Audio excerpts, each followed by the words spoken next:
যাকে যত বেশি ভালোবাসবেন সে আপনাকে ততটাই সস্তা ভাবা শুরু করবে। কিছু কিছু মানুষ নিজেকে এতই চালাক মনে করে যে সে বুঝতেই পারে না যে অপর পক্ষের মানুষও তার চালাকিটা ধরতে পারে। দুনিয়াতে এমন মানুষও দেখেছি যারা আপনার সাথে এমন ভাবে মিশবে মনে হবে যেন সে আপনার সবচেয়ে কাছের এবং আপন মানুষ, আর সে ছাড়া আপনার জীবনে কেউই নেই আপন বলতে। এতটাই ভালোবাসা দিবে মনে করবেন যে সেই আপনার সেরা ভালো চাওয়ার মানুষ। কিন্তু সত্যি কথা কি জানেন, একদিন না একদিন তো আপনি টের পেয়েই যাবেন যে আসলে সত্যি কি সে আপনাকে ভালোবাসে কিনা। সেই মানুষটা আপনাকে এমন ভাবে কথাগুলো বলবে মনে হবে যেন পৃথিবীর সব কথাই আপনাকে বলে ফেলতেছে, আসলে সে তার মনের মেন কথা, প্রধান কথাটাই আপনাকে বলে। ওই যে বললাম সে তো আপনাকে মন থেকে ভালোবাসে না, আপন মনে করে না। কিন্তু আপনি তো বোকা মানুষ, এজন্য বুঝতে অনেক সময় লেগে যাবে, কিন্তু একদিন ঠিকই বুঝবেন যে সে আপনাকে আপন মনে করে। যাই হোক, সেই সব চালাক বুদ্ধিমান মানুষদেরকে অনেক অনেক সালাম জানাই। ভালো থেকো, সুস্থ থাকো ভাই।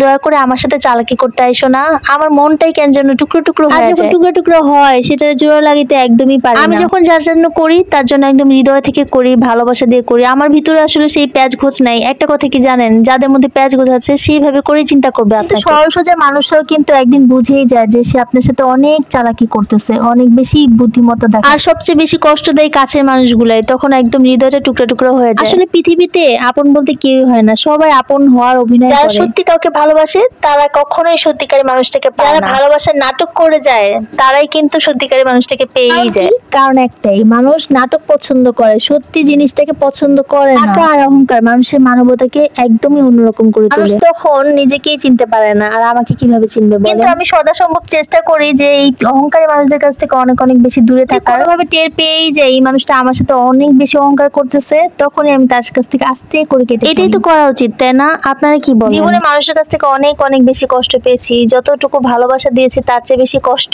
গ্রহণ করেছি। এখন এর জন্য একা থাকি, একা থাকতেই ভালো লাগে। একা থাকলে আসলে কষ্ট দেওয়ার মতো কেউ থাকে না। দুনিয়াতে আসছি একা, যাবো একা, আর মাঝখান দিয়ে শুধু এই মানুষদের সাথে মিশে কষ্ট পাওয়া ছাড়া কিছুই কাজ করে না। আচ্ছা, আপনাদের কাছে আমার একটা কোশ্চেন, যারা ভুল বুঝে তারা কি কখনো জানতে পারে যে তার কেন ভুল বুঝেছিল বা ভুল বুঝাটা ঠিক? যখন সে জানতে পারবে যে সে আসলে ভুল করেছে, ভুল বুঝেছে, তখন সে ক্ষমা চায়। আসলে জীবন থেকে একটা কিছু শিখেছি, সেটা হচ্ছে আপনি যদি কারোর কাছে ক্ষমা চান তাহলে সে আপনাকে সবচেয়ে বেশি দোষী মনে করবে, আর নিজের যে কোনো দোষ আছে সেটা সে ভুলেই যাবে। কিন্তু আমি ক্ষমা চাই, কারণ আমি আল্লাহর থেকে তাকে ক্ষমা চাই, যেন কিয়ামতের মাঠে আমাকে কখনো কাঠগড়ায় দাঁড়াতে না হয় যে আমি তার বান্দার কাছে ক্ষমা কেন চাই। মুসলমান হয়ে একটা নিয়ম সবসময় মানতে হয়, সেটা হচ্ছে কি লাস্টে সবাইকে বলতে হয় যে আমাকে ক্ষমা করে দিবেন। তাহলে কিন্তু কিয়ামতের মাঠে মনে যদি কষ্ট থাকে, সেও যদি মাফ না করে তাহলে কিন্তু তাকে অবশ্যই আল্লাহর কাছে কৈফিয়ত দিতে হবে। আর যে ক্ষমা চাইলো সে কিন্তু পার পেয়ে গেল, তার কিন্তু কোনো কৈফিয়ত দিতে হলো না। ক্ষমা চাওয়ার অভ্যাসটা সবসময় করবেন। আপনি যখন সম্পর্ক রক্ষা করার জন্য তার কাছে ক্ষমা চাইবেন, আর সে যখন মাফ করবে না তখন বুঝে নেবেন তার ভিতরে অনেক বেশি অহংকার, অনেক বেশি গিল্টি কাজ করে যখন ক্ষমা চাই এরকম মানুষদের কাছে। যাদের কাছে আমি কখনো অন্যায় করি নাই,